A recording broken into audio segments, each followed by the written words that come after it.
मंगलम भगवान वीरो मंगलम गौतम प्रभु मंगलम स्थूलिभद्राध्याय जैन धर्मो सुमंगलम शिवमस्तु सर्वजगतः परहित निरतापवन्तु भूतगणा दोषा प्रयान्तु नाशं सर्वत्र सुखी भवतु लोकाः।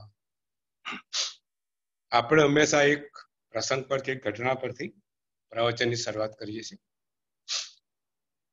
અખાત્રીજનો બહુ મોટો પ્રસંગ ગઈકાલે અને આજે અમેરિકા બીજા સ્થળોએ ઉજવાય છે.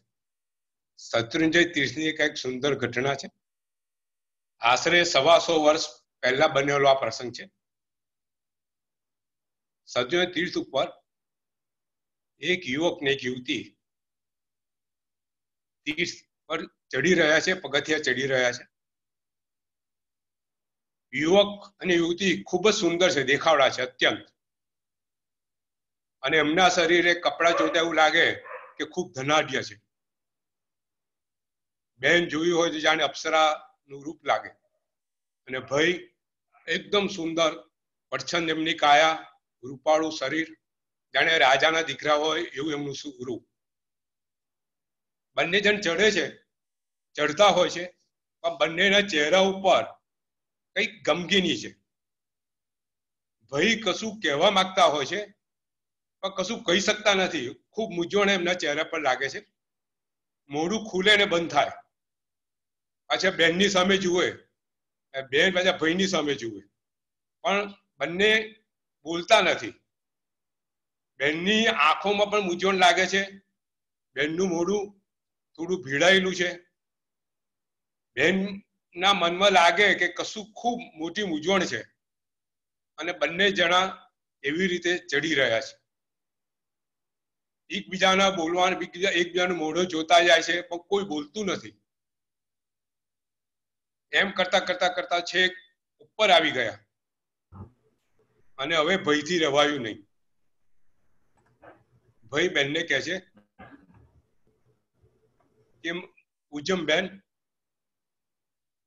મેં તને જ્યારથી તારું 20 સાલનું નક્કી થયું છે, અને 20 સાલની અંદર તારા વિવાહની અંદર, તારા લગ્નમાં મેં 500 ગાળા કરિયાવર આપવાનું નક્કી કર્યું છે, ત્યારથી તારું મન કઈ ઉદાસ લાગે છે. તું કશું બોલતી નથી. વાત શું છે કે મને ખ્યાલ નથી આવતો કે તને આ 500 ગાળા મેં જે કરિયાવર કીધું એ તને શું ઓછું પડ્યું છે? આવું સાંભળતા જ બેનની આંખોમાંથી આંસુની ધારા વહેવા માંડે છે. બેન કહે છે, એ મારા વીરા, બંને ભાઈ બહેન છે, જુઓ. આ બેનનું નામ છે ઉજ્જમબેન, અને ભાઈનું નામ છે પ્રેમાચંદ. પ્રેમાચંદ અમદાવાદના નગર શેઠ હતા. ખૂબ જ આવક, ધનાઢ્ય, અઢળક સંપત્તિ. અને બેન એનું નામ ઉજ્જમબેન. ઉજ્જમબેનના લગ્ન થવાના હતા, અને પ્રેમાભાઈએ એને 500 ગાડા કરિયાવર આપેલું. કેટલું? 500 ગાડા. ગામોના ગામ ભરાય એવું એનું કરિયાવર હતું. અને બેન એનાથી ખુશ નથી. બંને જણ નક્કી કરે છે કે આપણે શત્રુંજય પર જઈએ અને વાત કરશું, પણ કોઈ મોઢેથી બોલતું નથી. ને છેલ્લે ભાઈનું મોઢું ખુલે છે, અને ભાઈ બેનને પૂછે છે કે બેન, શું આ તને 500 ગાળા કરિયાવર ઓછું પડ્યું? વાત સાંભળતા જ બેનની આંખોમાંથી દળ દળ આંસુ પડે છે. કે છે, ભાઈ, તને તો ખબર છે કે મારું સાસરું કેટલું સદ્ધર છે. એને આ 500 ગાળાની કોઈ જરૂર નથી. મને પણ આ 500 ગાળાની જરૂર નથી. આ 500 ગાળા લઈને હું કરીશ શું? કે ખરેખર તો આ ધન તારે યોગ્ય માર્ગે વાપરવું જોઈએ. ભાઈ કહે છે, બેન તું બોલ, એ કરવા તૈયાર છું. ત્યારે બેન કહે છે કે આ શત્રુંજય ઉપર આપણે એવું સુંદર દેરાસર બાંધીએ કે લોકો આપણને યાદ કરે. જુઓ આપણા પૂર્વજો, આપણા પૂર્વજો આવા વિશાળ ઉદાર હતા, અને એમની પ્રાયોરિટી જુઓ. એમને આટલા પૈસા કમાય છે, પણ એમની જીવનની અગત્યતા, એમનું જીવનનું સેન્ટર ધર્મ છે. પોતાનો પૈસો, પોતાની પ્રતિષ્ઠા એ એમનું જીવનનું સેન્ટર નથી. અને બેન કહે છે કે ભાઈ મને ત્યારે આનંદ થશે કે જ્યારે તો આ શત્રુંજય પર એવું સુંદર દેરાસર બનાવીશ અને એ દેરાસરથી આપણે ઓળખાઈશું. અને ત્યારે ભાઈ બેનને કહે છે કે બેન ત્યાં જે બહુ સુંદર વાત કરી, અને હું આ શત્રુંજય પર હવે દેરાસર બાંધીશ. અને પછી એ પ્રેમાભાઈ એ ત્યાં શત્રુંજય પર જે છઠ્ઠી ટૂંક છે, લોકોને ખબર હશે, ઉજ્જમફઈની ટૂંક કહેવામાં આવે છે. ઉજ્જમફઈની ટૂંક, એ ઉજ્જમફઈની ટૂંક આ પ્રેમાભાઈએ નિર્માણ કરી. નંદીસર દીપ બનાવ્યું છે, જેનું ઉજ્જમફઈની ટૂંક જોયું હોય તો અતિ સુંદર ભવ્ય નંદીસર દીપનું ત્યાં નિર્માણ કર્યું. ત્યાં જુઓ એની વિશિષ્ટતા શું છે. ત્યાં 13 ડુંગરો સ્વાભાવિક રૂપે દેખાય છે. દરેક ડુંગર ઉપર એક ચૌમુખ છે, અને ચૌમુખની વચ્ચે મેરુ પર્વત ઉપર બીજું ચૌમુખ છે. આમ ત્યાં 52 ચૌમુખ વચ્ચે એક ચૌમુખ, બહુ વિશિષ્ટ સુંદર નંદીસર દ્વીપ ત્યાં પ્રેમાભાઈએ બાંધેલું છે, અને એનું નામ છે ઉજ્જમફઈની ટૂંક. આજે ઉજ્જમફઈની ટૂંક પર જઈએ ત્યારે આવા સુંદર પ્રસંગો આપણે યાદ કરીએ કે આપણા પૂર્વજો કેટલા ઉદાર દિલ હતા, ધર્મ પ્રત્યે એમને કેટલું હૃદયમાં માન હતું. સૌથી પહેલો ધર્મ, બીજું પછું. આ વાત એમના હૃદયની અંદર આત્મા સાથે જોડાયેલી હતી, અને ત્યારે આપણને આવા તીર્થો મળ્યા છે. એક એક તીર્થ જુઓ, આપણે ક્યારે ફરીથી બીજા તીર્થ શત્રુંજય પરની બીજી 9 ટૂંકોની આપણે આવી રીતની વાત કરીશું. એક એક ચડિયાતી વાતો છે, અને આપણને ખરેખર ગર્વ થાય કે આપણા પૂર્વજો કેવા હતા, કેવી રીતે આ તીર્થનું નિર્માણ કર્યું છે, અને તીર્થ આપણી સાથે, આપણી પાસે અત્યારે આ તીર્થ, આ શાસ્ત્ર બધા કેવી રીતે પહોંચ્યા છે. આપણે એક એક ઘટના એક પછી એક લઈશું અને આપણે આગળ વધશું. આજે આપણે ગંધર્વવાદમાં આગળ વધશું. ગૌતમ સ્વામી એટલે ઇન્દ્રભૂતિ ગૌતમ. ઇન્દ્રભૂતિ ગૌતમ પોતાના 500 શિષ્યો સાથે ત્યાં પોતાની બિરદાવળી સાંભળતા સાંભળતા સમસરણ પાસે આવી ગયેલા છે. એમના મનમાં એમ છે કે હમણે જ આ જે માયાવી છે, આ જે વાદી છે, એને હું હરાઈ દઈશ. હરાઈ અને આ બધા માયાવી બધા ખોટા છે, અને વિશ્વમાં મારું નામ વિશ્વ વિખ્યાત કરીશ. આ એક જ વાદી આવો બાકી છે, એનું હરાઈ દો. પરંતુ સમસરણ પર જેવા આવે છે, બને છે કંઈક ઊંધું, કંઈક અલગ. સમસરણ જોતા જ ઇન્દ્રબુદ્ધિ ગૌતમ આશ્ચર્યચકિત થઈ જાય છે. ઓહો, આવું ભવ્ય સમસરણ! અને જે દેવોને બોલાવવા માટે, આમંત્રણ માટે હું યજ્ઞ કરતો હતો, એ બધા દેવોના ઇન્દ્રો પણ અહીંયા હાજર. અને વચ્ચે બેઠેલા આ જ્ઞાત પુત્ર, શું અદ્ભુત સ્વરૂપ છે. એમના મોઢા ઉપર જે ઉત્સમ ભાવ છે, જે પ્રસન્નતા છે, એમના શરીરનું જે તેજ છે, આવું મેં ક્યાંય દીઠું નથી, આવું મેં ક્યાંય જોયું નથી. એટલે મનમાં એ વિચાર કરે છે કે શું આ વિષ્ણુ છે? વિચાર કરે, ના, વિષ્ણુ તો શ્યામ છે. શું આ બ્રહ્મા છે? ના ના, બ્રહ્મા તો એના મોઢા પર કરચલી છે. આ તો કેટલું અતિ સુંદર મુખાકૃતિ છે. તો શું આ મહેશ છે? આ શંકર છે? ના ના, શંકરના શરીર પર તો રાગ છે. શું આ કામદેવ છે? ના ના, કામદેવ તો અરૂપી છે.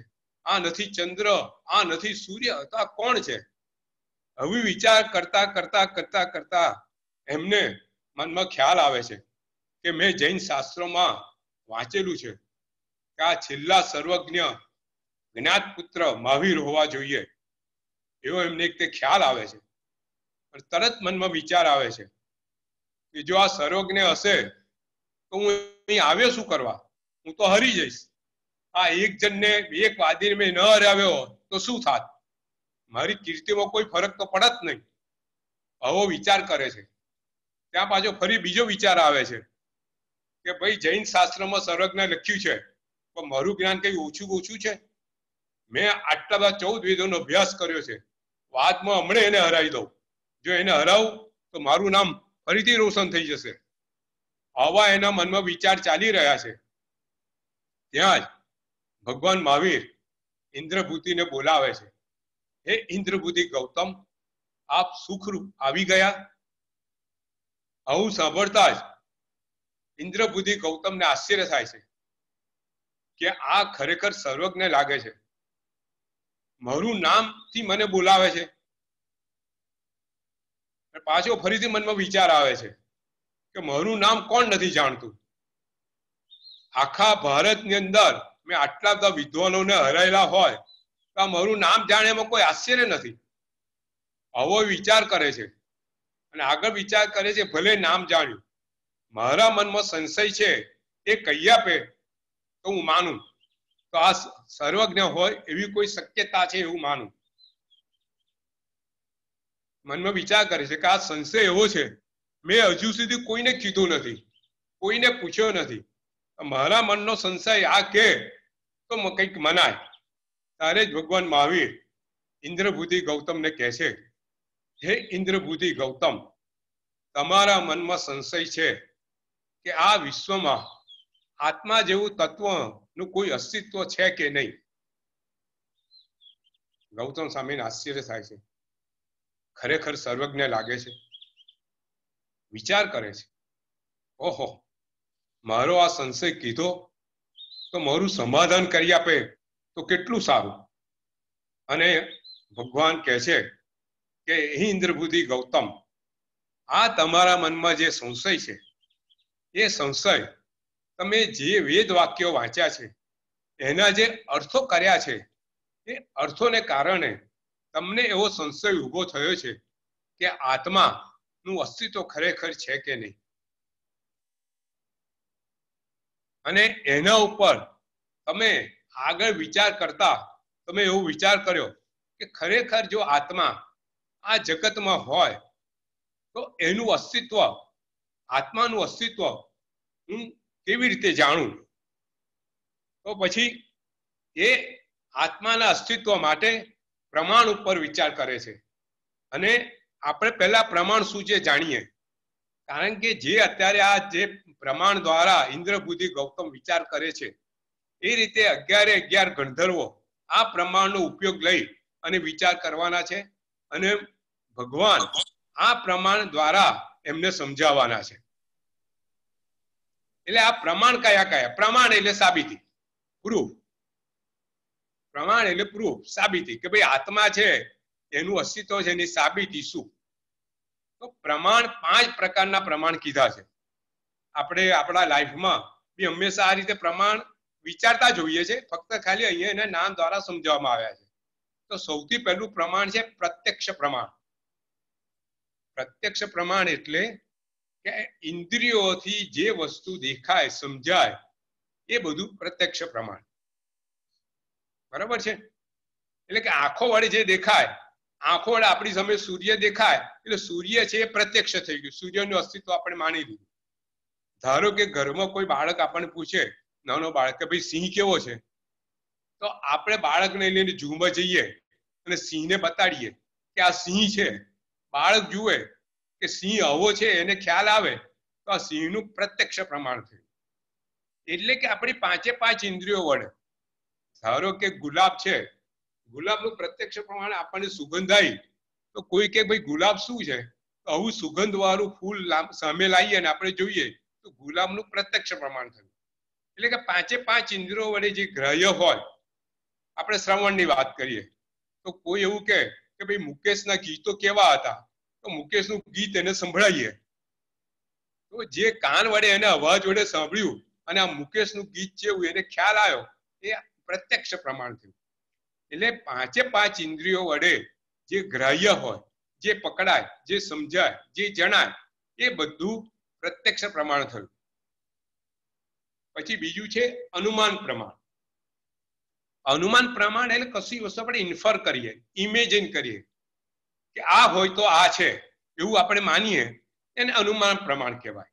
એટલે અનુમાન પ્રમાણમાં શું હોય કે આપણે જે વસ્તુ જાણવી છે એ વસ્તુ બીજી વસ્તુના સંબંધ વડે જણાય. આ વસ્તુ યાદ રાખજો. એની ટેકનિકલ ભાષા શું છે કે આપણે જે વસ્તુ જાણવી છે, જે વસ્તુનું અસ્તિત્વ આપણે જાણવું છે તે બીજી વસ્તુના સંબંધ હોય એ સંબંધો દ્વારા એ અજાણી વસ્તુ સમજાય એ અનુમાન પ્રમાણ કહેવાય. તો દાખલા તરીકે આપણને ત્યાં શાસ્ત્રમાં ખૂબ સુંદર દાખલો આપ્યો છે કે અગ્નિ અને ધુમાડો. अग्नि हो त्या धुमाड़ो हो, बराबर से, जहां जहां अग्नि होता है वहां वहां धूम्र होता है. तो आपने क्या धुमाड़ो જોઈએ, कहीं पे हम धूम देखते हैं तो किसका अनुमान होता है कि वहां अग्नि है ऐसा अनुमान होता है. बराबर છે ને. तो अनुमान માટે ત્રણ વસ્તુ છે. એક તો અગ્નિ, ધુમાડો અને એ કોઈએ જોયેલું હોય તે. બરાબર છે. અગ્નિ કોઈએ જોયેલો છે, અગ્નિનો ધુમાડો કોઈએ જોયેલો છે અને એ જોયેલી વસ્તુ આપણે જોયેલી છે અને આપણે ફરી ધુમાડો જોઈએ છે તો અગ્નિનું અનુમાન કરીએ છીએ. બરોબર છે. તો આ અનુમાન પ્રમાણમાં એક અગ્નિનો ધુમાડા સાથે જે સંબંધ છે અને ફરીથી આપણે ધુમાડો જોઈએ છે એટલે અગ્નિનું અનુમાન થાય છે, એટલે આ અનુમાન પ્રમાણ કહેવાય. દાખલા તરીકે આપણે ફરીથી બીજો દાખલો લઈએ, ગુલાબનો દાખલો લઈએ. તો ગુલાબનો દાખલો લઈએ તો કઈ ભાઈ ગુલાબની સુગંધ આવી છે, તો ફરીથી એ ગુલાબની સુગંધ આવે, કોઈ બાગમાં ગયા હોય તો ગુલાબની સુગંધ આવે તો આપણે ત્યાં શું અનુમાન કરીએ કે અહીંયા પુષ્કળ ગુલાબના ફૂલો છે. તો ગુલાબનું અસ્તિત્વ આ ગુલાબની સુગંધથી આપણે માન્યું એટલે અનુમાન પ્રમાણ થયું. આપણે ઇન્ફર કર્યું, આપણે ઇમેજિન કર્યું કે અહીંયા બધા ગુલાબ હોઈ શકે છે, એટલે અનુમાન પ્રમાણ. હવે ત્રીજું પ્રમાણ છે ઉપમાન પ્રમાણ. કયું? ઉપમાન પ્રમાણ. ઉપમાન પ્રમાણ એટલે શું કે અજાણી વસ્તુ છે, જે વસ્તુ આપણે જાણવા માંગીએ છીએ એ વસ્તુ બીજી કોઈ વસ્તુની સિમિલારિટી ધરાવતી હોય, સરખાપણું ધરાવતી હોય, એના જેવો એના ગુણ હોય, એના રૂપ હોય, એ વસ્તુને આપણે સરખામણી કરીએ, ઉપમાન પ્રમાણ કહેવાય.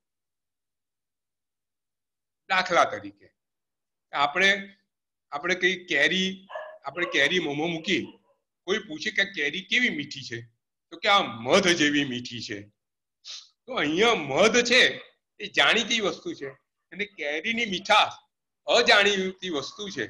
તો જે મીઠાશ છે એ મધ સાથે સરખામણી કરી, આ જે સરખામણી થઈ એ उपमान प्रमाण कहवाय. बरोबर है. यहाँ किसी को प्रश्न है, क्वेश्चन है, हाँ आप पूछ सकते हैं क्योंकि ये बेसिक है, ये गंधर्वाद का बेसिक है. तो उपमान प्रमाण में हमको केरी के बारे में पता है और हम मध के बारे में पता है, उसकी मिठास के बारे में पता नहीं है. अच्छा. तो मिठास के लिए हम पूछते हैं कि उसकी मिठास कैसी है, तो बोलता है मध जैसी मिठास है. तो मध का यहाँ उसके मध के साथ उसका उपमा किया गया, उसकी सरखामणी की गई, तो इसीलिए उसको उपमान प्रमाण बोलते हैं. हाँ ठीक है. हाँ ठीक है. अच्छा, अभी चौथा है अर्थापति प्रमाण. मतलब उसका मीनिंग के साथ ये वस्तु हमको समझाई गई है. ऐसे एग्जाम्पल, अभी हम किसको बोलते हैं कि आदमी बहुत श्रीमंत है, तो किसी ने बोला कि कैसे पता चला, तो बोला कि उसके पास तो 4-4 गाड़ी है, 4-4 बंगला है. तो ये उसका अर्थ हुआ कि उसके पास 4 गाड़ी है, 4 बंगला है, तो ये आदमी सचमुच श्रीमंत होगा. बराबर है. तो आदमी को हमने देखा नहीं है, उसकी श्रीमंताई हमने देखी नहीं है, लेकिन उसकी अर्थ से सरखामणी की गई कि भाई उसके पास इतने गाड़ी है, इतने मेहनत, इतनी फैक्ट्री है, तो सचमुच श्रीमंत होगा. कोई आदमी क्रोधी है तो उसको क्रोध कैसे पता चलेगा कोई बोलेगा कि आदमी कितना क्रोधी है, उसके पास कुछ बात करो वो गुस्से हो जाता है, तो ये दुर्वासा का जैसा है। तो एक सरखामणी की जाती है, यहाँ अर्थ से समझाया जाता है, तो उसको अर्थापति बोलता है। अभी पांचवा प्रमाण, उसको बोलता है आगम प्रमाण। आगम प्रमाण मतलब क्या, कि कहीं हमने शास्त्रों में पढ़ा है, पुस्तक में पढ़ा है, वो पुस्तकें पढ़ के जो चीज हमको मालूम नहीं है वो चीज का हमको पता लगता है। जैसे कोई बोले कि भाई सूर्य की गति कितनी है, तो सूर्य की गति को हमको ऐसे पता नहीं होता है, लेकिन हमने विज्ञान में पढ़ा है कि सूर्य की गति इतनी है, चंद्र की गति इतनी है, तो हमने विज्ञान में पढ़ा है, तो हमको पता लगता है। तो कैसे पता लगा, तो विज्ञान से जो पुस्तक पढ़ा है उससे हमको सूर्य की गति का पता चला। तो इस शास्त्रों से हमको पता चलता है। कोई एक्सपीरियंस आदमी है, हमको बोलता है कि भाई तुम्हारा शरीर में ताव है तो इसका हो सकता है, तो जो अनुभव वाले आदमी को से हमको पता चलता है। ये सब क्या है कि उसको बोलता है आगम। आगम से जो कुछ शास्त्र से कुछ हमको प्रमाण मिलता है वो आगम प्रमाण बोलते हैं। ठीक है, पता लग गया पांच प्रमाण का।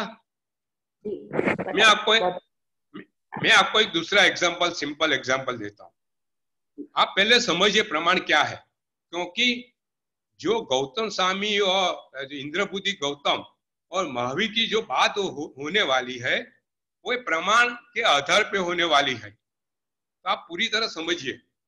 देखो, एक चोर है, ये चोर है, ये चोरी करके किसी के घर से बाहर निकला, चोरी करके सामान लेके किसी के घर से बाहर निकला, और जैसे बाहर निकला ऐसे में पुलिस की गाड़ी आ गई और चोर को पकड़ लिया। चोर को कैसे पकड़ा, उसके मुद्दा माल सामान के साथ पकड़ा। तो क्या हुआ, ये प्रत्यक्ष प्रमाण हुआ। पुलिस को और कोई प्रमाण की उसको अभी जरूरत नहीं है, बोला कि भाई तुम्हारे माल सामान के साथ तुम पकड़े गए हो, ये प्रत्यक्ष प्रमाण हुआ। अभी देखो, एक आदमी अपना घर बंद करके गया है एक दो दिन के लिए, और आता है तो दिखता है कि घर का दरवाजा खुल गया है, अंदर जाके दिखता है पूरा सामान वेर विखेर है। तो क्या अनुमान करेगा, वो चोरी का अनुमान करेगा ना, कि मेरे घर में चोरी हुई है, तो ये अनुमान प्रमाण हुआ, बराबर है। अच्छा, उसके घर में बच्चा है, वो बोलेगा तो भाई पापा ये सब क्या हुआ है, तो पापा उसको समझाएगा कि देखो दरवाजा खुला है, ये सब अपना सामान ऐसे ऐसे आया है, सचमुच कोई चोर आया होगा और उसने चोरी किया होगा। तो ऐसे उसको अर्थ समझाता है, तो बच्चे को लगता है कि सचमुच कोई चोर आया होगा। अभी बच्चा उसको पूछता है कि चोर क्या होता है, ये चोर कैसा होता है, तो पापा उसको समझाता है कि चोर होता है ना, उसको बड़ी बड़ी आंखें होती है, वो काला काला होता है, बड़ी बड़ी मूछें होती है, और बड़ा लंबा तगड़ा सा होता है। तो बच्चे को पता लगता है कि चोर तो ऐसा बड़ा मूछों वाला बड़ी बड़ी आंखों वाला होता है। और इतने में बाहरी के बाहर दिखता है तो एक आदमी है मूछों वाला बड़ी बड़ी आंखों वाला, वो बच्चा बोलेगा देखो देखो चोर आया। तो ये उपमान हुआ, मेरे अर्थापति हुआ, लेकिन चोर तो पकड़ा नहीं है। तो पुलिस आती है और पुलिस पूछती है घर वालों को, तुमने चोर देखा है, तो हमने देखा तो नहीं है, लेकिन कल एक आदमी ऐसे घूम रहा था।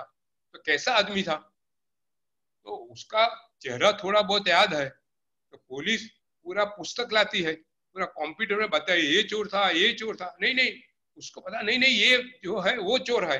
ये क्या हुआ, ये आगम प्रमाण हुआ। तो ऐसे ये पांच प्रमाण से साबिती मिलती है कि चोर कौन है, बराबर है।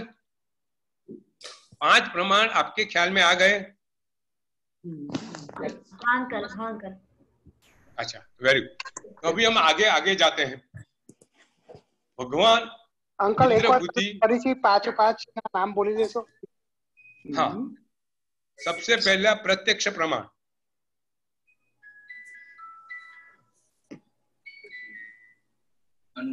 दूसरा है अनुमान प्रमाण, तीसरा है उपमान प्रमाण, चौथा है अर्थापत्ति प्रमाण और पांचवा है आगम प्रमाण।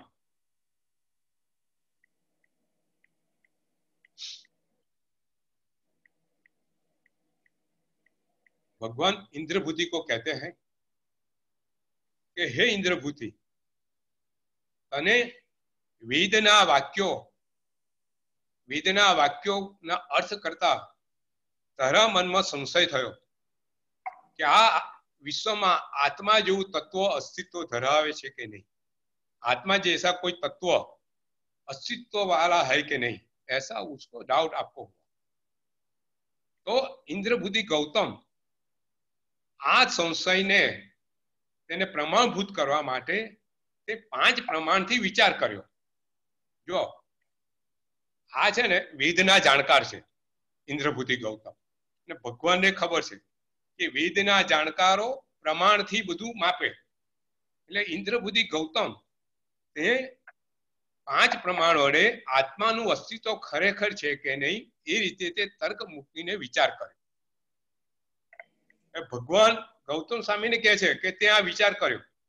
ગૌતમ સ્વામી ક્યારે ભગવાનને કીધું નથી કે મેં આ વિચાર કર્યા છે, મારા મનમાં આ સંશય છે। આ વસ્તુ તમે ખ્યાલ રાખજો કે ભગવાન એના મનના વિચારો इंद्रभूति गौतમને કહી રહ્યા છે કે સૌથી પહેલા તે પ્રત્યક્ષ પ્રમાણથી વિચાર કર્યો કે જો આત્मा ખરેખર છે તો મને દેખાવો જોઈએ।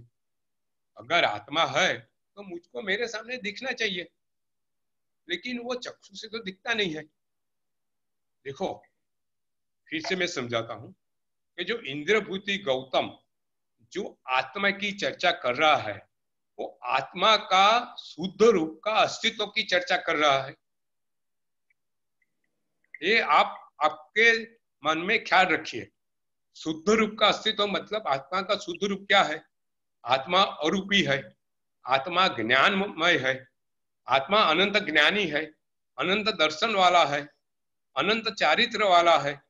वो अव्याबाद सुख में उसका उपयोग रहता है, ये आत्मा है। और गौतम स्वामी ये आत्मा का प्रत्यक्ष प्रमाण माग सोच रहे हैं कि भाई प्रत्यक्ष प्रमाण ये आत्मा का क्या है। અને ગૌતમ સ્વામી કહે છે કે આત્મા તો આંખોથી દેખાતો નથી,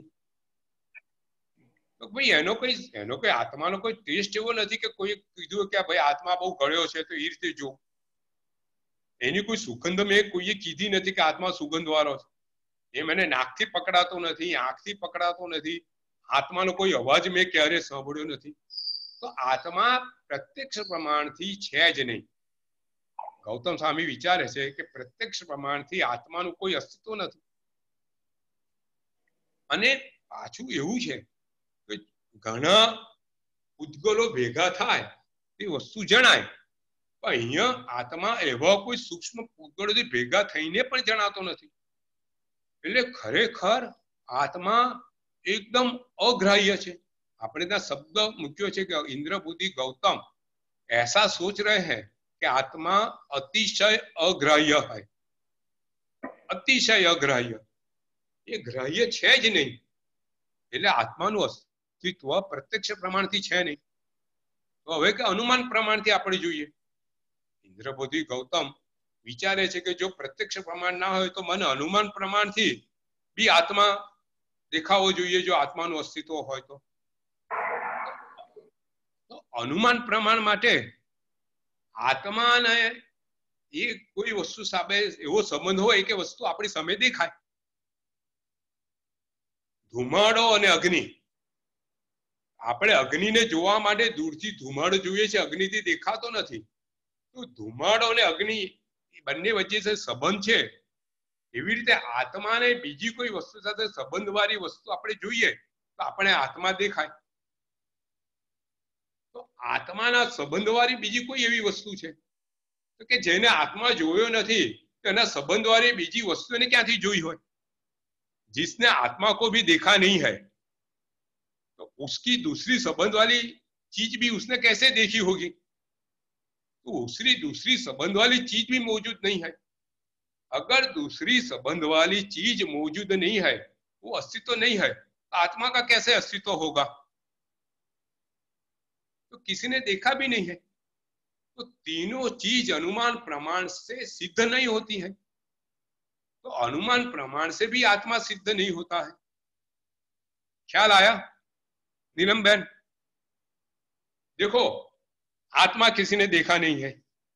आत्मा किसी ने नहीं देखा है तो उसकी संबंध वाली चीज भी कैसे देखी होगी? उसकी संबंध वाली कोई चीज नहीं देखी है, तो किसी ने हमको समझाया नहीं है कि आत्मा के संबंध वाली चीज है। तो अगर संबंध वाली चीज देखेंगे तो आत्मा दिखाई देगा। तो ऐसी तीनों चीज यहाँ मौजूद नहीं है, तो अनुमान प्रमाण से भी आत्मा नहीं है। अभी उपमान प्रमाण,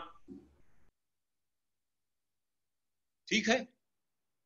अभी उपमान प्रमाण, अभी उपमान प्रमाण के लिए आत्मा का स्वरूप जिसने देखा हो वही दूसरा चीज कोई ऐसी है उसका स्वरूप हमको बताएगा।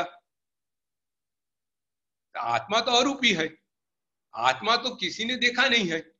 अगर आत्मा किसी ने देखा नहीं है तो उसका स्वरूप हमको कौन दिखाएगा? अगर उसका स्वरूप वाली दूसरी चीज नहीं है तो हम आत्मा की कंपैरिजन वो चीज के साथ कैसे करेंगे? और वो चीज के साथ कंपैरिजन हम नहीं करेंगे तो वो चीज ही मौजूद नहीं है उसके कंपेयर के लिए। तो कंपेयर के लिए वो चीज मौजूद नहीं है, तो उपमान प्रमाण भी कैसे मौजूद है? देखो, इंद्र बुद्धि गौतम कितना डीप में सोच रहा है कि भाई आत्मा की कोई सरखामणी कोई चीज के लिए नहीं है, तो ऐसी कोई चीज मौजूद नहीं है कि जैसी उसकी कंपेयर किया जाए। तो उपमान प्रमाण से भी आत्मा मौजूद नहीं है, बरोबर? हाँ हाँ। अभी अर्थापति, अर्थापति के लिए भी आत्मा का स्वरूप किसी ने समझा होना चाहिए, उसका अर्थ से भी आत्मा को समझाना चाहिए। लेकिन आत्मा तो किसने देखा नहीं है, उसका रूप नहीं देखा है, उसका गुण नहीं देखा है, आत्मा अस्तित्व ही नहीं है। किसे देखा नहीं है तो उसका अर्थ कौन समझाएगा? सही अर्थ, जो कुछ अर्थ समझाता है वो तो बराबर नहीं है, तो इसीलिए अर्थापति से भी आत्मा मौजूद नहीं है। देखो, भगवान इंद्र बुद्धि गौतम को दिखा रहा है कि इंद्र बुद्धि गौतम, तुमने प्रत्यक्ष प्रमाण से भी आत्मा का अस्तित्व का नकार दिया है कि आत्मा का अस्तित्व नहीं है। अनुमान प्रमाण से भी आत्मा का अस्तित्व नहीं है, उपमान प्रमाण से भी आत्मा का अस्तित्व नहीं है, अर्थापति प्रमाण से भी आत्मा का अस्तित्व नहीं है, और अभी तुम आगम प्रमाण से सोच रहे हो।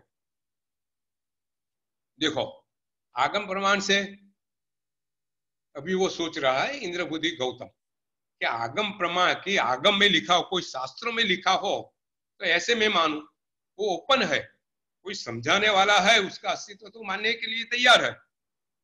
तो वो सोचता है कि अगर आत्मा ने किसी को देखा नहीं है, उसका रूप नहीं देखा है, तो आगम शास्त्र में जो कुछ लिखा है वो सब तर्क है, इट इज ऑल लॉजिक। किसी ने देखा है सचमुच, अगर सिंह को देखा है तो सिंह का सही स्वरूप सही रूप वो दिखाएगा। आत्मा किसी ने देखा नहीं है तो आगम में जो कुछ लिखा है वो अनुमान है, वो तर्क है, वो सही चीज नहीं होती है। तो इसलिए क्या होता है कि जो आगम है, इंद्र बुद्धि गौतम सोचता है कि जो शास्त्र है, शास्त्र में दो प्रकार के शास्त्र है।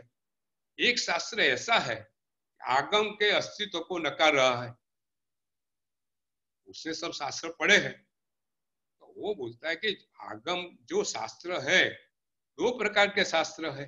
जो एक प्रकार के शास्त्र है वो आगम के आत्मा के अस्तित्व को नकार रहा है। एक प्रकारना शास्ત્રો એવા છે કે બધા આગમના અસ્તિત્વનો નકાર કરે છે, અને બીજા પ્રકારના શાસ્ત્રો એવા છે કે આત્માના અસ્તિત્વને માને છે। तो भाई मारे मानવું શું?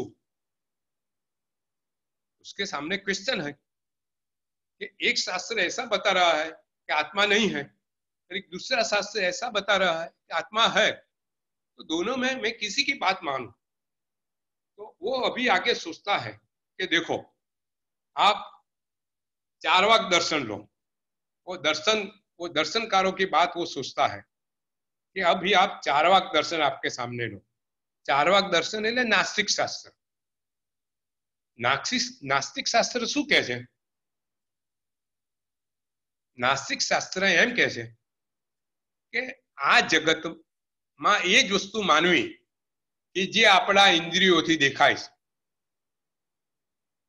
એ જ વસ્તુનું અસ્તિત્વ આ જગતમાં છે જે ઇન્દ્રિયોથી સમજાય છે, દેખાય છે, મનાય છે। એ સિવાય બીજી કોઈ વસ્તુ માનવી નહીં। જે વસ્તુ નથી દેખાતી એનું વસ્તુનું અસ્તિત્વ જ નથી। એ વસ્તુ માનવી શું કરવા? नास्तिक शास्त्र क्या बोलता है कि जो वस्तु अपने इंद्रियों से हम उसको पहचान पाते हैं वही चीज का अस्तित्व होता है। विश्व में वही चीज का अस्तित्व है। जो चीज हम इंद्रियों से अपने अनुभव से मान नहीं सकते वो चीज मानने की जरूरत नहीं है। अगर ये चीज मानने में तुम्हारा समय का बर्बाद कर रहे हो, तो जो धर्म आत्मा सब बोलते हैं वो सब बकवास है। वो धर्म के नाम पे सब धतिंग चल रहे हैं। आज नास्तिकवाद देखो क्या क्या हमको सिखाता है। ये धर्म क्या है? ये धर्म तो सब धतिंग है। वो अपना एक पक्ष बनाने के लिए सब धर्म वाले इकट्ठे हुए हैं और आपस में हमको झगड़ा कर रहे हैं। अभी ये दुनिया में अभी हमारे सामने ये दुनिया हमको जो सुख है उसमें हमको जीना चाहिए। भविष्य में सुख मान के अभी हमको दुख क्यों लेना चाहिए? देखो ये सब नास्तिकवाद सिखाता है। चारवाक थियरी क्या सिखाती है? ये सब सिखाती है। और देखो अभी हम कंपेयर करें अपने आप को ये चारवाक थियरी से, हमको ऐसा लगता है कि आत्मा का अस्तित्व है, लेकिन हमारे अनुभूति लेवल पे क्या है? हमारे अनुभूति लेवल पे जो नास्तिकवाद है ना वही का अंश हमारे अनुभूति लेवल पे है। हम अभी प्राप्त सुख को हम छोड़ना नहीं चाहते हैं और ये सुख के पीछे हमारा पूरा जीवन जाता है। जो नास्तिकवाद है ना वही यही हमारे जीवन का व्यवहार है। सचमुच तो हमारा पूरा व्यवहार किसके पीछे जाता है? हमारा शरीर के पीछे, पैसे के पीछे, परिवार के पीछे, प्रतिष्ठा के पीछे।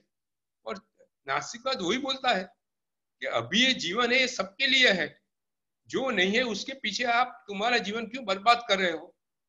और हम नास्तिकवाद के जो बेसिक थियरी है उसी से हम जी रहे हैं। और भगवान कुछ अलग सिखाता है। भगवान कहता है जो तुम्हारे सामने जीवन है उससे जीवन कुछ और है।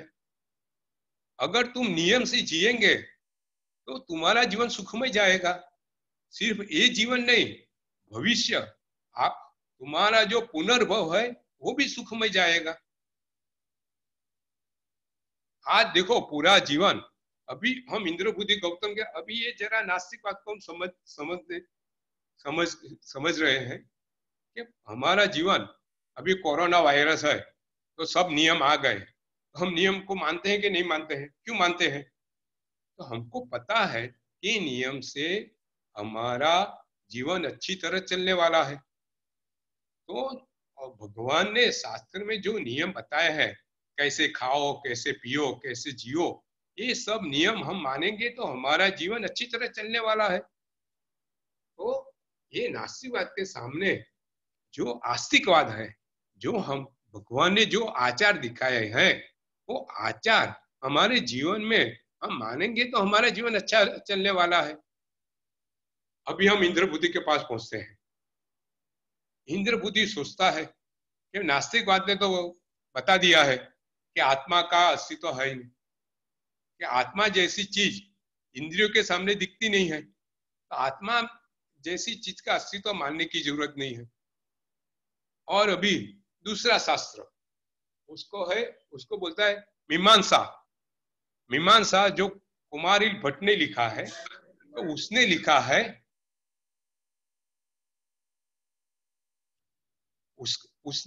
उसने जो वाक्य लिखा है, जो वाक्य मैं अभी बताता हूं, जो वो वाक्य ऐसा है, विज्ञान घन ऐवतेभ्यो भूतेभ्य समुत्थाय तान्येवानु विनश्यति न च प्रेत्य सज्ञाति। उसका अर्थ ये होता है, आप उसका अर्थ समझिए। जो मीमांसक में कुमारिल भट्ट ने जो लिखा है और इंद्रबुद्धि गौतम को जिस वाक्य से शंका हुई है, ये वाक्य का अर्थ ये होता है कि ये विज्ञान घन मतलब ये ज्ञान है, जो आत्मा है, आत्मा 5 भूतों से पैदा होता है। 5 भूत मतलब शरीर। जो आत्मा है ये शरीर से पैदा होता है और शरीर के साथ ही उसका नाश होता है। मीमांसक शास्त्र में कुमारिल भट्ट ने ऐसा बताया है कि ये आत्मा है वो 5 भूतों से ही पैदा होता है और 5 भूतों के नाश के साथ वो आत्मा का नाश होता है। तो उसका कोई पुनर्जन्म नहीं होता है और एक पूर्व भव भी नहीं होता है।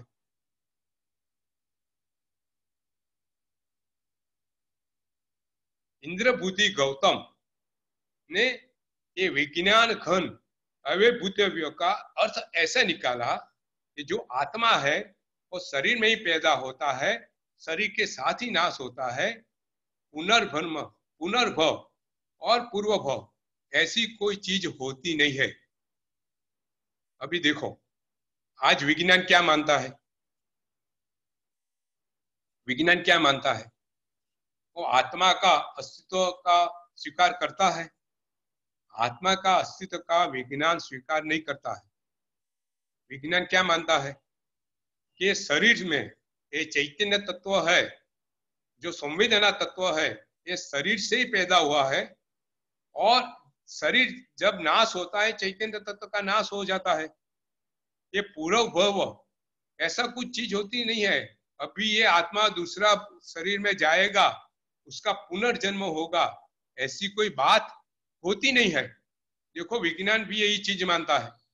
आज का विज्ञान पुनर्भव नहीं मानता है, पुनर्जन्म नहीं मानता है, पूर्व भव नहीं मानता है। वो तो ऐसा ही मानता है कि आत्मा ये शरीर के साथ हुआ था चैतन्य तत्व, और जैसे शरीर नाश हो गया तो चैतन्य तत्व का भी नाश हो गया। तो हम अभी उसमें आगे नहीं जाएंगे, उसके लिए हम दूसरा सेशन लेंगे। अभी इंद्रबुद्धि गौतम ये सोच रहा है कि आत्मा का कोई अस्तित्व है ही नहीं। ये आत्मा शरीर के साथ पैदा होता है और शरीर के साथ नाश होता है। अभी बौद्ध दर्शन क्या कहता है? बौद्ध दर्शन किसमें मानता है? क्षणिकवाद में मानता है। क्षणिकवाद मतलब हर एक चीज एक क्षण के लिए होती है, दूसरे क्षण में ये चीज का परिवर्तन हो जाता है, वो चीज नहीं रहती है। तो क्षणे क्षणे ये चीज बदलाती जाए છે, એટલે એ જ વસ્તુ બીજી ક્ષણે રહેતી નથી। આપણે પર્યાયની અંદર આપણે 6 દ્રવ્ય પર્યાયમાં આ વાત શીખ્યા હતા કે આપણો ધર્મ શું કહે છે? દ્રવ્ય ગુણ પર્યાય। ભગવાને ત્રિપતિ આપી, ત્રિપતિમાં શું કીધું કે દરેક વસ્તુ ઉત્પન્ન થાય છે, નાશ પામે છે, પણ એના મૂળ ગુણથી કાયમ રહે છે। હવે બૌદ્ધ દર્શન શું કહે છે કે દરેક વસ્તુ ઉત્પન્ન થાય છે ને નાશ પામે છે, મૂળ વસ્તુ તરીકે કાયમ રહેતી નથી। આપણે અત્યારે એના પર ચર્ચા કરવી નથી, પણ આપણે શું કીધું કે આત્મા છે એનો પર્યાય ક્ષણે ક્ષણે બદલાય છે, બરોબર છે। એક ક્ષણ પહેલા જે આત્મા હતો તે બીજા ક્ષણ પર એની અવસ્થા બદલાઈ ગઈ, પણ જે આત્મા મૂળ ગુણ રૂપ આત્મા છે, ચૈતન્ય રૂપ આત્મા છે, એ તો રહ્યો જ છે।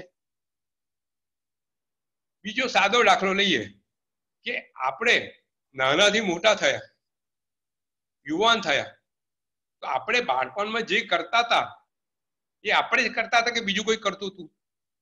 તો આપણને ખબર છે કે આપણે જ કરતા હતા, આપણને જ એનું જ્ઞાન છે।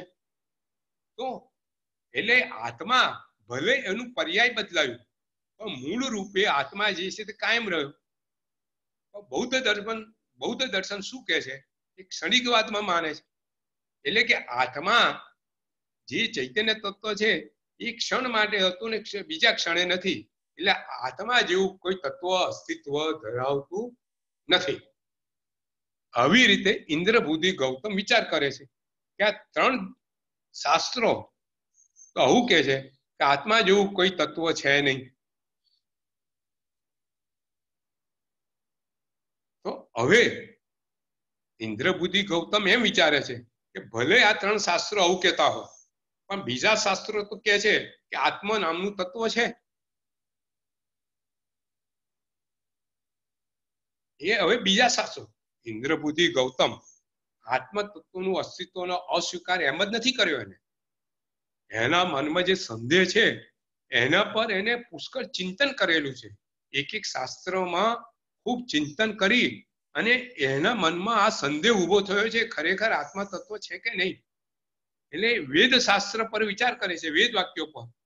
તો વેદ વાક્યોમાં લખેલું છે કે આ આત્માને જે કઈ પ્રિય અને અપ્રિય છે જ્યારે શરીર સાથે હોય છે ત્યારે જ આત્માને બધું પ્રિય અને અપ્રિય હોય છે. આપણી જે સુખ દુઃખની જે લાગણી છે, રાગ દ્વેષ જે છે એ ક્યારે છે? આત્મા જ્યારે શરીર સાથે હોય છે ત્યારે છે. આ વેદ વાક્યમાં લખેલું છે કે ભાઈ આ આત્માને જ્યારે શરીર સાથે હોય છે ત્યારે પ્રિય અને અપ્રિય ની લાગણી હોય છે. અને જ્યારે આ શરીરથી મુક્ત હોય છે આત્મા ત્યારે એને રાગ દ્વેષ પ્રિય અપ્રિય જેવું કશું રહેતું નથી.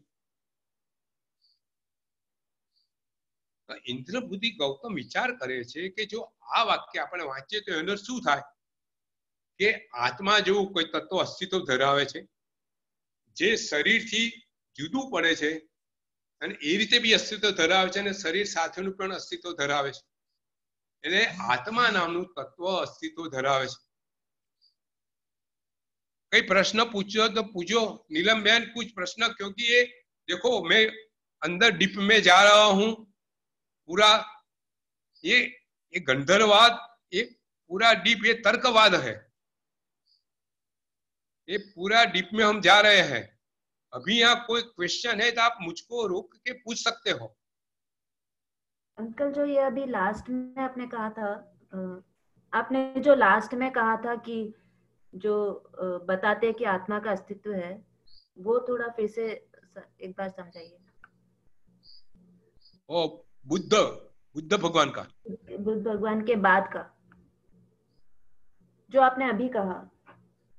हाँ, अच्छा, विज्ञान घन वाला. हाँ, विज्ञान घन. देखो वाक्य ऐसा है, विज्ञान घन अव्यतेभ्यो भूतेभ्यः समुत्थाय तान्यवानु विनश्यति न च प्रेत्य संज्ञान्ति. मतलब ये विज्ञान घन है ये पंचभूत में उत्पन्न होता है. विज्ञान घन मतलब आत्मा, वो ज्ञान का समूह. ज्ञान जो है वो पंचभूत से उत्पन्न होता है और जब पंचभूत नाश होता है तब ये विज्ञान घन का नाश होता है और उसके बाद उसकी कोई संज्ञा भी न रहती है. न च प्रेत्य संज्ञान्ति, कोई संज्ञा उसके पास रहती नहीं है. मतलब कि जो आत्मा है तो जब देह उत्पन्न होता है उसके साथ ही आत्मा उत्पन्न होता है और जैसे देह का नाश होता है उसके ऐसे चैतन्य तत्व का नाश हो जाता है. बराबर है? हाँ. अच्छा, हाँ, हम एक प्रवचन में ये बात सही नहीं है वो देखेंगे, अभी वो नहीं देखेंगे. अभी तो भगवान महावीर और इंद्रभूति का संवाद हमारे सामने है और इंद्रभूति ये सोचता है कि आत्मा का अस्तित्व नहीं है. क्यों नहीं है? क्योंकि मीमांसा में ऐसा लिखा है कि ये जो ज्ञान है वो शरीर से उत्पन्न होता है और जब शरीर नाश होता है तो ज्ञान का भी नाश हो जाता है. अभी वो आगे आगे सोचता है. वेद वाक्य में तो ऐसा लिखा है कि भाई जो शरीर, आत्मा जब शरीर के साथ है तभी उसको राग द्वेष होता है, प्रिय अप्रिय की लागनी होती है, संवेदना होती है। जब शरीर नहीं होता है, जो आत्मा शुद्ध स्वरूप में होता है, ये लागनी उसको रहती नहीं है। इसका मतलब हुआ कि आत्मा का अस्तित्व हुआ, शुद्ध स्वरूप का आत्मा का अस्तित्व वेद स्वीकार करता है, ऐसा हुआ तो फिर आत्मा का अस्तित्व हुआ। तो इंद्र बुद्धि गौतम को संदेह है कि मैं किसकी बात मानूं, ये मैं सांख्य दर्शन की बात मानूं, ये मैं चार्वाक दर्शन की बात मानूं, मैं बौद्ध दर्शन की बात मानूं, ये वेद में लिखा है वो बात मैं मानूं। वो आगे सोचता है कि वेद में ऐसा भी लिखा है, वेद में ऐसा भी लिखा है कि अग्निहोत्र कर्म करने से, अग्निहोत्र यज्ञ करने से स्वर्ग की प्राप्ति होती है। देखो वेद में लिखा है जो कोई अग्निहोत्र यज्ञ करता है उसको स्वर्ग की प्राप्ति होती है। तो उसका अर्थ क्या हुआ? पुनर्जन्म। उसका अर्थ क्या हुआ? वापस जन्म हो गया आत्मा का, जन्म किसी जगह पर्याय बदल दिया। तो आत्मा जो है वो मरने के बाद उसको स्वर्ग की प्राप्ति होती है, तो उसको पुनर्भव आत्मा का हुआ, वही आत्मा का पुनर्भव हुआ। मतलब क्या हुआ कि आत्मा है और आत्मा का पुनर्भव भी है, और आत्मा जो करता है उसी तरह उसका उसको फल भी मिलता है। ये वाक्य से तीन चीज की पुष्टि हुई ना। बिल्कुल ठीक है, बहुत बहुत अच्छी बात है। हाँ, सही कहा, बराबर है। तो इंद्र बुद्धि गौतम सोच रहा है कि अगर मैं ये बात मानूं कि जो मीमांसक में लिखा है वो बात मानूं, अभी संदेह है। ये संदेह से उसको लगता है कि आत्मा का अस्तित्व नहीं होगा। वो एक उसके दिमाग में ये संदेह एक मान्यता स्वरूप बन जाता है। और आगे क्या है भगवान उसको बताते हैं। देखो इंद्र बुद्धि गौतम ये सब विचार उसका ये सब चिंतन है, और भगवान महावीर इंद्र बुद्धि गौतम को बताता है कि इंद्र बुद्धि गौतम, तुमने ये सब प्रमाण से तुम्हारे मन में ये शंका हो गई कि आत्मा का अस्तित्व नहीं है, बराबर है। फिर आपने ये संशय किसी को बताया नहीं। भगवान उसको वो भी बताते हैं कि इंद्र बुद्धि गौतम, तुमने ये संशय किसी को भी बताया नहीं। तो तुमने ये संशय बताया नहीं तो तुम्हारा संशय संशय ही रह गया। और तुमने संशय क्यों नहीं बताया? तुम वो सोचते हैं कि मैं इतना विद्वान हो गया हूं, मैं ए लेवल पे पहुंच गया हूं, मैं अगर किसी को आत्मा है कि नहीं है ऐसी चीज में किसी को पूछूंगा, किसी को मेरा संदेह व्यक्त करूंगा, तो वो लोग मेरे लिए क्या सोचेंगे कि भारत का ये सबसे सर्वश्रेष्ठ विद्वान है, इस सर्वश्रेष्ठ विद्वान को इतनी चीज भी पता नहीं है। तो तुम्हारा आपकी प्रतिष्ठा को हानि पहुंचे न पहुंचे, इसीलिए ये संशय तुमने किसी को अभी तक बताया नहीं।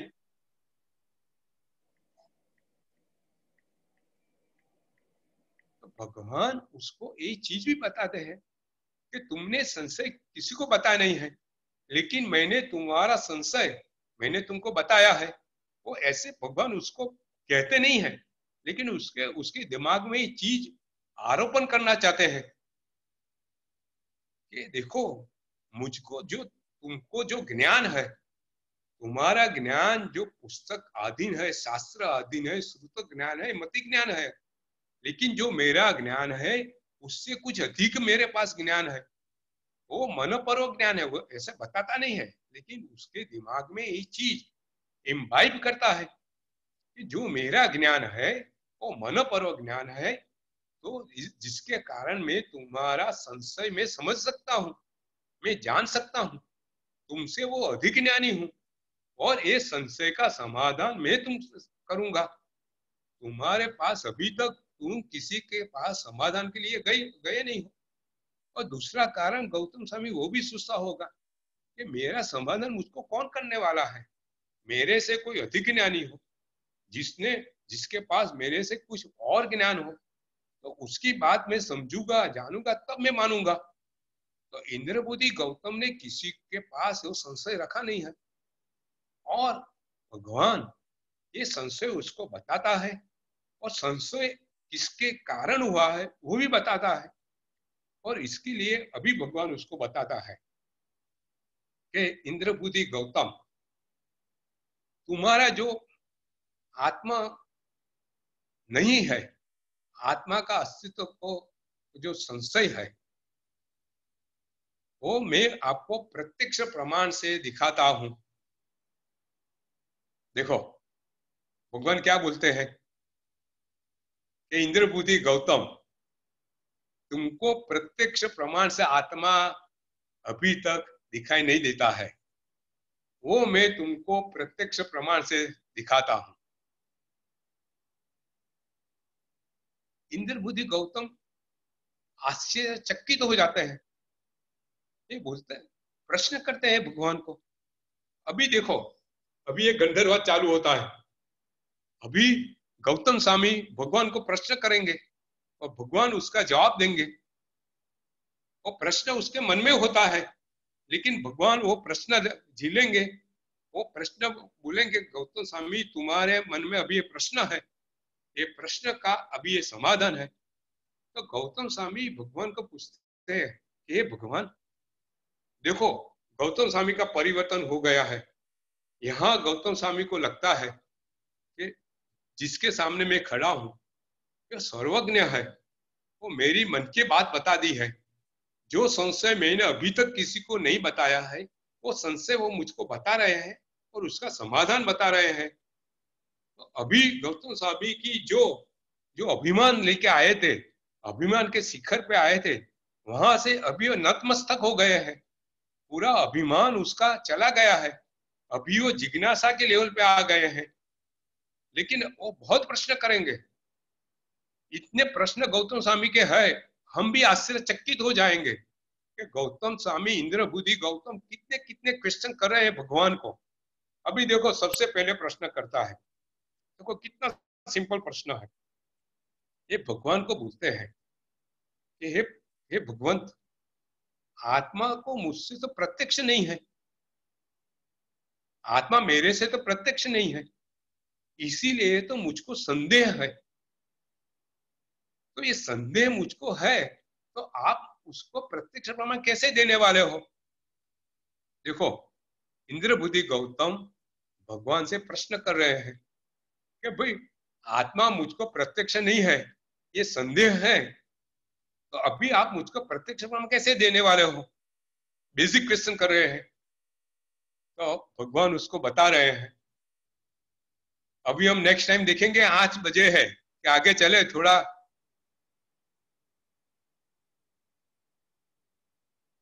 सबकी अनुकूलता देखिए, बाकी बहुत अच्छा लग रहा है, बहुत अच्छा लग रहा है। हाँ, मतलब कदाच आ क्वेश्चन 5 मिनट पूरा कर दो। ओके।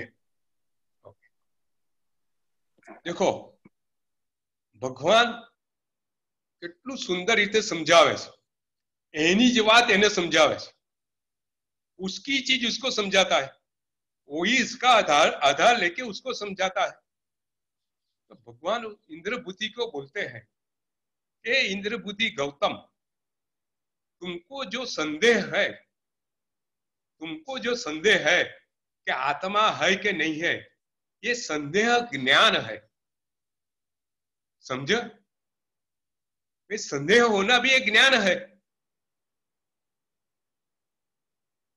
ये देखो, जो जड़ वस्तु है उसको संदेह होता है कभी भी? लकड़े को संदेह होता है कि नहीं है? संदेह किसको होता है? जिसको ज्ञान होता है उसको संदेह होता है, बराबर है ना? जिसमें ज्ञान गुण है उसको ही संदेह ज्ञान होता है। हमको जिज्ञासा है मतलब संदेह है, तो संदेह है, हमारा जिज्ञासा है। जिज्ञासा क्या है? ये आत्मा का गुण है। बराबर है। तो भगवान इंद्र बुद्धि गौतम को बताते हैं कि इंद्र बुद्धि गौतम, तुम्हारा जो संदेह है वो संदेह ज्ञान है, और संदेह ज्ञान, जो ज्ञान है तो ज्ञान का कोई धारक होना चाहिए। ये जो ज्ञान है, ये ज्ञान किसका है? ये ज्ञान को धारण करने वाला कौन है? तो ध्यान, एक संदेह ज्ञान का वो धारण करने वाला आत्मा है। तो आत्मा, तुम्हारे पास संदेह ज्ञान है, तो ये तो आत्मा ये संदेह ज्ञान का धारक है, तो तुमको उसका अनुभव है। तुम तुम्हारे सामने देख रहे हो कि तुम्हारे पास संदेह ज्ञान है, और संदेह ज्ञान आत्मा धारण कर रहा है, तो आत्मा तुमको प्रत्यक्ष हो गया है। देखो कितनी सिंपल।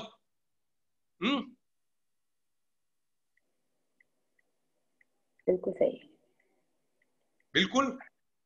देखो संदेह ज्ञान है, संदेह ज्ञान किसका धारक है? संदेह ज्ञान कौन धारण करता है? आत्मा धारण करता है। चेतन। तो आत्मा धारण करता है, तो मतलब क्या हुआ कि मुझे, मेरे पास संदेह है तो मेरे में आत्मा है, बस तुम्हारे पास आत्मा प्रत्यक्ष हो गया। अभी अनुमान की तुमको जरूरत क्या है? तुम ही बता रहे थे कि अगर प्रत्यक्ष आत्मा है, प्रत्यक्ष आत्मा हो गया, तो मुझको कोई अनुमान की जरूरत नहीं है। आत्मा तो तुम्हारा प्रत्यक्ष हो गया। तो ये अनुभव ज्ञान जो है, संदेह ज्ञान तुम्हारा अनुभव है, उससे तुमको आत्मा प्रत्यक्ष हो गया है। इसीलिए तुमको अभी कोई अनुमान की जरूरत नहीं है। तुम आत्मा है उस स्वीकार कर लो। लेकिन इंद्र बुद्धि गौतम ऐसे स्वीकार करने वाला नहीं है। इंद्र बुद्धि गौतम के मन में और शंका है, और ये शंका क्या है और कैसे बात आगे बढ़ती है, एक गंधर्ववाद कैसे आगे बढ़ता है, हम अगले प्रवचन में देखेंगे। और अगले प्रवचन के मैं विशिष्टता अभी से बता दूं। चैतन्य આગલું પ્રવચન આપણું વૈશાખ સુદ 11 ને દિવસે છે। હા બરાબર। આ યોગાનું યોગ છે। આપણી જે ભાવના છે, એ ત્યાં ભાવના એ પરિણામ સ્વરૂપ આપણને કઈ દેખાય છે। ભગવાન તમને કહે છે કે આ ગંધર્વવાદ તમે જે ભણી રહ્યા છો એમાં મારો પૂરો સપોર્ટ છે। એટલે તો વૈશાખ સુદ 11 ને દિવસે આપણો ગંધર્વવાદ આવી રહ્યો છે। વૈશાખ સુદ 11 ને દિવસે ભગવાને ગંધર્વવાદ કીધેલો અને તીર્થની સ્થાપના થયેલી। આપણા સૌ માટે બહુ આનંદનો દિવસ છે। અને જો મીનાબેન ને કહું તો કોઈ સુંદર ગીત હોય, ગીતના 2-4 શબ્દો એ દિવસે તૈયાર કરી લાવો, આપણે બધા જોડે એનો આનંદ માનીએ। ખૂબ આપણા માટે ખૂબ આનંદની વસ્તુ છે આ। આપણે જે ગંધર્વવાદ ભણી રહ્યા છે એ વૈશાખ સુદ 11 દિવસે આવી રહ્યો છે, જ્યાં 11 ગંધર્વો ભગવાનને પોતાની જાતને સમર્પણ કરે છે ગંધર્વવાદ સાંભળીને।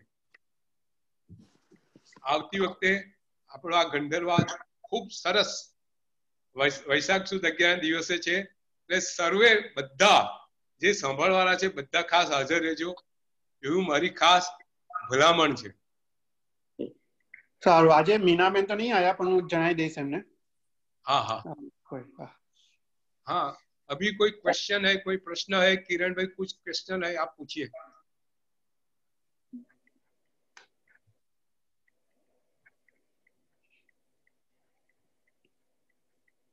अभी तो बहुत बहुत अच्छे से समझा रहे हैं आप, कहीं प्रश्न उठता ही नहीं है, बहुत अच्छा समझा रहे हैं।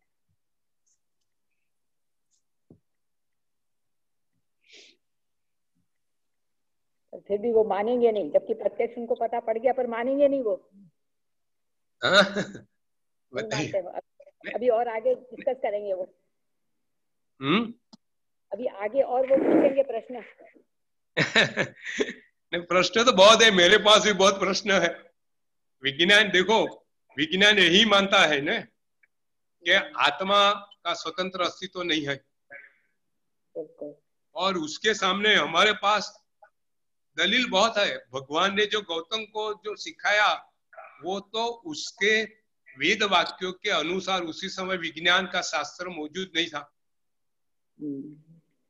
तो अभी हमारे पास विज्ञान हमारे सामने है, तो अभी हमको जो समझाना है वो विज्ञान के मुताबिक समझाना है। तो जैसे मैं क्या सोच रहा हूँ कि जैसे भगवान महावीर गौतम को आत्मा का अस्तित्व को समझाएंगे और इंद्र बुद्धि गौतम मान लेगा कि आत्मा का अस्तित्व है और अपनी जात को समर्पित कर देगा, तब मैं विज्ञान में कैसे समझना आत्मा का अस्तित्व में मेरा ख्याल है तब हम वो सब्जेक्ट ले सकते हैं। तो अभी हम बीच में लेंगे तो मेरे ख्याल से जो अभी जो धारा चल रही है इंद्र बुद्धि गौतम और महावीर स्वामी की, वो बीच में टूट जाएगी ऐसा मुझको लगता है, क्योंकि उसके लिए आधा घंटा जाएगा, शायद आधा घंटा। तो मैं धारा को मैं तोड़ना नहीं चाहता हूँ। जो भगवान इंद्र बुद्धि को समझा रहे हैं इतने डीप में, इतने अंदर जाके इतने गूढ़ रहस्य को बाहर ला रहे हैं और गौतम इंद्र बुद्धि गौतम ऐसी ऐसी चीज पूछ रहे हैं, हमको भी आश्चर्य होगा कि इंद्र बुद्धि गौतम कौन सी डीप में जा रहे हैं और वहां तक जा रहे हैं कि भगवान की सर्वज्ञता वो क्वेश्चन करते हैं। बहुत बढ़िया है ये गंधर्वाद जो इंद्र बुद्धि गौतम का जो क्वेश्चन है, हम नतमस्तक हो जाएंगे कि इंद्र बुद्धि गौतम कहाँ तक ले जाते हैं भगवान को, और भगवान को कहाँ तक वो स्वीकार करने के लिए बोलते हैं कि मैं सर्वज्ञ हूँ, तुम स्वीकार करो। तो ये सब एक ही दिन में हो जाता है हुक्म? मेरे ख्याल से 2 दिन जाएगा, मुझको ऐसा लगता है। नहीं, जब भगवान ने जब उनको समझाया तो कितनी देर में ये सब बन गए थे सब? नहीं ना, हाँ वो तो क्या है, वो तो एक ही दिन में है। वो 11 गंधर्व एक ही दिन में आते हैं। गौतम स्वामी क्या तो क्वेश्चन कैसे होंगे उनके इतने क्वेश्चन का जवाब कैसे दिया होगा?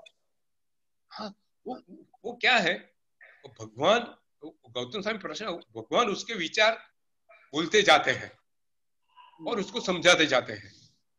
बीच में कोई देखो वो जो समझाते हैं ना, वो मैं समझाता वो नहीं समझाते हैं, वो अलग किस्म से समझाते हैं, तो वो तुरंत समझ जाते हैं। तो वो दो ही वाक्य बोलता है, देखो मैं समझाता हूं। वो बोलता है कि इंद्र बुद्धि गौतम, ये संदेह ज्ञान ये आत्मा का गुण है, आत्मा उसका गुणी है, तो इसीलिए आपको अनुभव प्रत्यक्ष आत्मा हो गया। तो अभी आपको अनुमान प्रत्यक्ष का जरूर नहीं है, अनुमान प्रमाण का जरूर है, बस इतना खत्म। वो आगे नहीं समझाएंगे उसको, ये एक ही वाक्य में समझाएंगे, क्योंकि वो ज्ञानी थे।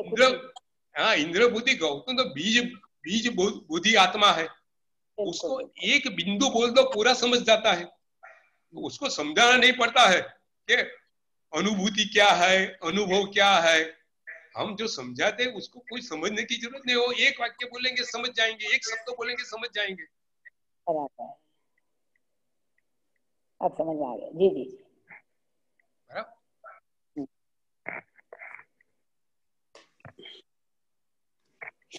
नीलम बहन, कोई क्वेश्चन? नीलम बहन का क्वेश्चन आता है? अंकल समझ में आया अंकल अच्छे से। नितिन म्यूट है नितिन। हाँ बोलो। हाँ नितिन, कई प्रश्न है? ना बरोबर છે